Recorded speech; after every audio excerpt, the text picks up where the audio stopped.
everybody, we're out here on the beautiful waters of Puget Sound yet again, and looks like there's a plane going by, so a little noisy. But it's absolutely perfect out here today. I'm out checking out the visibility.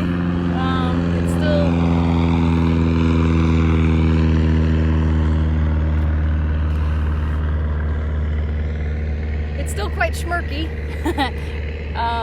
Not so hot, and so that means I'm out here paddleboarding instead of diving under the water. But as you can see, it's just otherwise absolutely gorgeous. Sorry, let me adjust that horizon a little bit. So how is everybody doing today? I hope all 8 of you. Yay, we're getting viewers. So this is my lunch break. Some people go to the cafeteria and have lunch for their break. I bust a move and get out here on the water because it's the best break I can come up with. Let's see, so today I wanted to chat about the plankton cycle. So how many of you guys know about the plankton cycle? If you're a scuba diver, you probably have heard about it, especially if you're from here in the Northwest. What used to happen when I was a new diver, especially in the summer, we'd get a boom-bust cycle. And what that meant is that the plankton would get fed. Plankton is a living creature. Some are plants, some are zooplankton or animal plankton, but they all have a life cycle and they all need food. And since they're phytoplankton, they need sun. And so what happens is, when they get a bunch of nutrients, either from spring runoff or from storm drain runoff or from sanitary sewer water, even though it's treated, it's not nutrient free, they'll get food. And then they get a nice sunny day and boom, you get a big plankton bloom, and that makes your visibility go to absolute schmurky. That's the PG-13 description of our visibility. You'll get that boom and you get all this plankton and visibility like goes to inches and you're like diving by braille.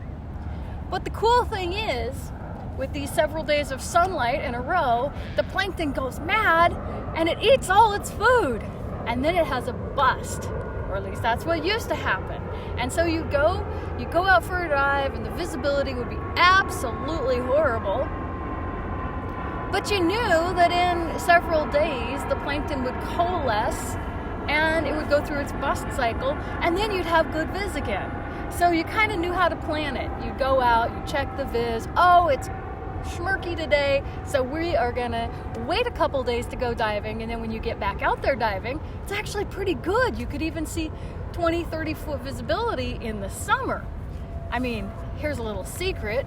One year, at the end of July, back when the Edmonds oil docks were still in play, we actually saw 100 foot visibility. It was unbelievable. At the end of July, it was amazing. We could see herring for miles. We could see the whole oil docks. It was just brilliant. But that was over a decade ago, and I just haven't seen that out here in Puget Sound since then. We actually did have, about a month ago, a really good boom-bust cycle, and it actually got 40 to 50 foot viz. I know that sounds wild, and you're all talking like I'm crazy, but I have proof. Pictures, it happened. So what can we do about this problem we're seeing, this lack of a cycle that we're seeing more and more now as the numbers of humans increase on the shores of our beautiful Salish Sea? We have storm drain problems, we have runoff problems, we have sanitary sewer that needs tertiary treatment, which means means recycled water basically. When the water is released, it's basically potable. You can use it to water your gardens. It doesn't have any nutrients in it. And so that would be a really good way to reduce some of the nutrient influx into the Puget Sound. Obviously, getting stormwater under control with green infrastructure and low impact development would be fantastic.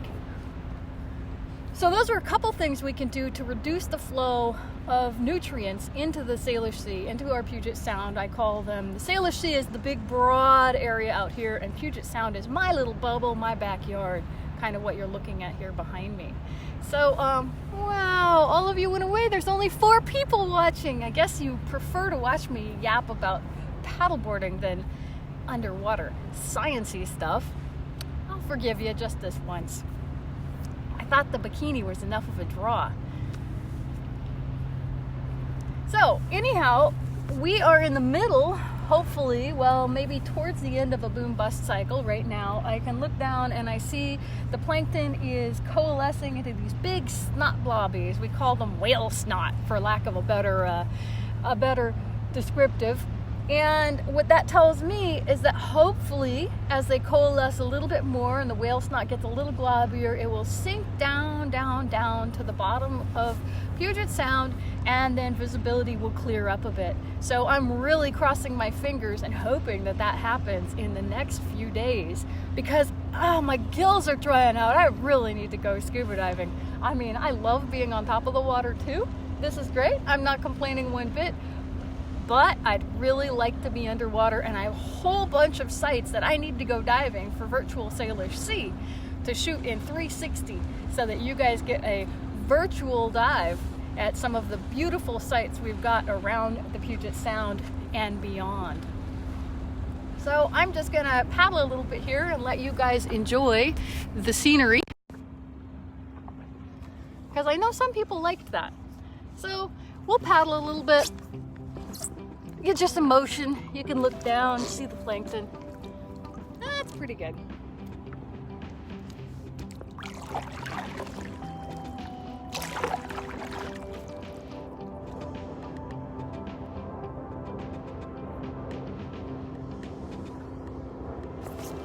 We got a little bumpy coming here, so I'm gonna hold on to the camera to keep it from wobbling too much.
Everybody, I hope you enjoyed that, a little bit of time on the water, and I am gonna head back home now, so I'm gonna sign out for now, and you guys have to let me know what you think. If this kind of a few minutes of Puget Sound science and citizen science and things like that interest you, I would be absolutely happy to do it, because, you know, hey, it would be a good excuse to get out here on the water.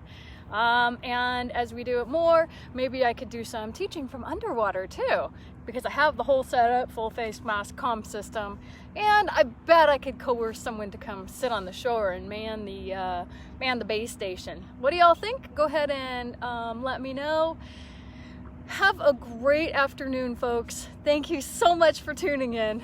Diverlaura out.